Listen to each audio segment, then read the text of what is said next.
अस्सलाम वालेकुम students. Next ये क्वेश्चन नंबर 18 है हमारे पास। इसमें हमारे पास मैट्रिक्स गिवन है ए, ठीक है, और इसमें नीचे हमें A B C D parts given है और उसके अकॉर्डिंगली हमने ए की पावर्स को फाइंड आउट करना है। ए की पावर्स के अकॉर्डिंगली हमने मैट्रिक्स को सॉल्व करना है। ए में हमें वो पूछ रही हैं ए क्यूब की वैल्यू, तो ए क्यूब का मतलब है कि ए को 3 टाइम्स मल्टीप्लाई करवाना है। तो इसमें आपने क्या करना है, ए स्क्वायर को ए से मल्टीप्लाई करवाना है। पहले आपने ए स्क्वायर फाइंड कर लेना है, फिर आपने उसी ए स्क्वायर का जो रिजल्ट आएगा उसको आपने ए से मल्टीप्लाई करवा देना है, ठीक है। ये आगे देखिए 3 टाइम्स ए को मैंने लिखा हुआ, इसमें से आप लास्ट वाली 2 टर्म्स को पहले मल्टीप्लाई करवा लें, बाद में फर्स्ट वाली से मल्टीप्लाई करवा लें। चाहे तो ऐसे कर लें, चाहे तो सेपरेट से ए स्क्वायर फाइंड करके यहाँ सब्स्टिट्यूट कर लें और फिर ए क्यूब का रिजल्ट आ जाएगा जब ए स्क्वायर को ए से मल्टीप्लाई करवाएंगे। अब बी पार्ट में वो हमें कह रहे हैं ए -3 की वैल्यू फाइंड आउट करें। तो -3 तो नहीं फाइंड किया जा सकता, लेकिन हम इसके लिए ए इन्वर्स पहले फाइंड कर लेंगे। ए इन्वर्स और फिर उसका क्यूब फाइंड करना होगा हमने, ठीक है। अब यहाँ पे भी ए इन्वर्स का क्यूब है, तो हम ए इन्वर्स को 3 टाइम्स मल्टीप्लाई करवाएंगे। तो मल्टीप्लाई करवाते हुए आपकी मर्ज़ी है, आप जैसे भी मल्टीप्लाई करवा लें। पहले ए इन्वर्स का स्क्वायर फाइंड आउट कर लें और फिर ए इन्वर्स से मल्टीप्लाई करवा लें। ऐसे इन्वर्स फाइंड करना है तो ऐसे कर लेंगे कंप्लीट इसको, ठीक है। अच्छा, नीचे हमारे पास डी सी डी ई इनमें इक्वेशंस गिवन है। पी ऑफ एक्स की कुछ इक्वेशंस गिवन है और हमें वो पूछ रहे हैं कि P of A find out करें उसका रिजल्ट। इक्वेशन है सी में 2x² - x+1। जहाँ पर x लिखा हुआ है सिंपल, वहाँ पे a मैट्रिक्स आ जाएगी हमारे पास, पी ऑफ ए बन गया हमारे पास। अब जहाँ पर a² है, मैट्रिक्स को सॉल्व करते हुए यानी a को a से ही मल्टीप्लाई करवा के मैट्रिक्स में a² की जगह पर उसकी मैट्रिक्स आ जाएगी। फिर -a लिखा हुआ है, -a की जगह पर a मैट्रिक्स आ जाएगी, माइनस एज इट ब्रैकेट से बाहर रहेगा।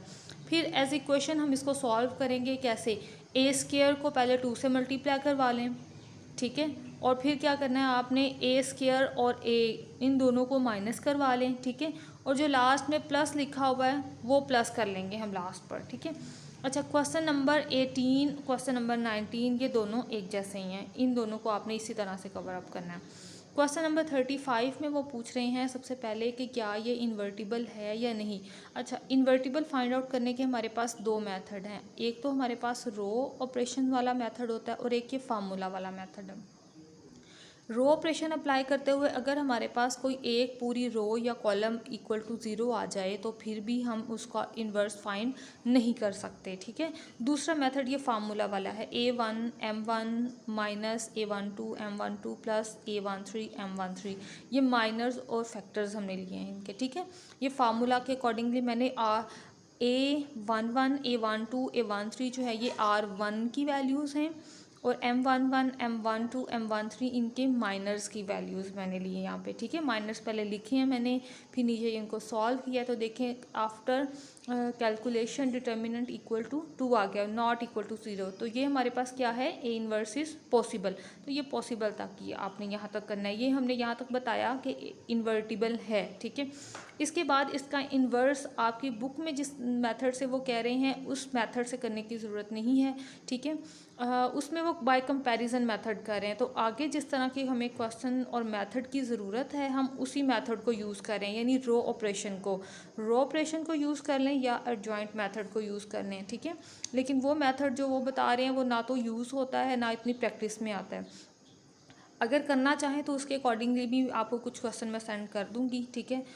लेकिन मेरा ख्याल है कि बेहतर वही है कि जो जिस तरह के क्वेश्चन हमें ज़रूरत है हम उन्हीं की प्रैक्टिस करें।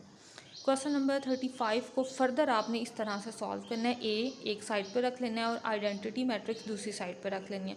फिर रो ऑपरेशन अप्लाई करते हुए आपने जो ए मैट्रिक्स है उसको आइडेंटिटी बनाना है, ठीक है। अब जो रो ऑपरेशंस आपने ए को आइडेंटिटी बनाने के लिए यूज़ करने हैं वही रो ऑपरेशंस आपने आइडेंटिटी पे भी अप्लाई करते जाना है साथ साथ में, ठीक है।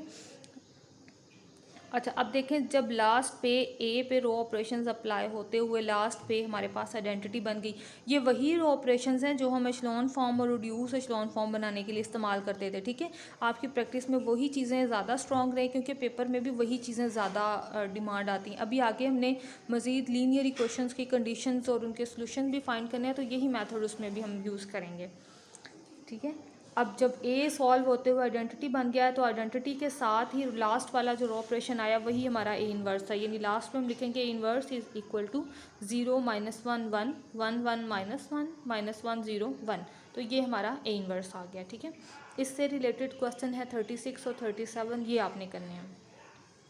क्वेश्चन नंबर 39 है लीनियर इक्वेशन। ठीक है, ये हमारे पास दो लीनियर इक्वेशन है और इनका हमने सोल्यूशन फाइंड करना है। x1 x2 का ये आप लोगों ने पहले भी काम किया होगा, लेकिन चलें रिवीजन है। इसके बाद 3/3 ऑर्डर तक के क्वेश्चंस को दोबारा से रिपीट करके सॉल्व करेंगे। कुछ किए हुए हैं, कुछ मज़ीद भी कर लेंगे। ठीक है, a गिवन है, x और b हमने इनको अपनी इक्वेशंस में से मैट्रिक्स फॉर्म में चेंज कर लिया। अब x फाइंड करना है हमने, तो हमने इस मैट्रिक्स की डेफिनेशन को यूज़ किया, A inverse B, A inverse find किया। ये स्टेप्स वही वाले हैं इन्वर्स वाले जो भी इस एक्सरसाइज में आपने पहले सीखे हैं। एक्स की वैल्यूज़ फाइंड करने के लिए हमने फार्मूला यूज़ किया था A inverse B. A inverse का रिजल्ट पुट किया 5 2 -4 3 और बाहर लिखा हुआ है 1/23। बी का रिजल्ट आ गया -1 3, ब्रैकेट्स को मल्टीप्लाई करवाया और फिर 1/23 को अंदर जाकर डिवाइड करवा लिया। ठीक है, तो ऊपर वाली वैल्यू आ गई x1 की, नीचे वाली x2 की। तो इनसे रिलेटेड क्वेश्चन है 40 41 और 42, ये आप लोगों ने अच्छे से कर लेने हैं। ठीक है।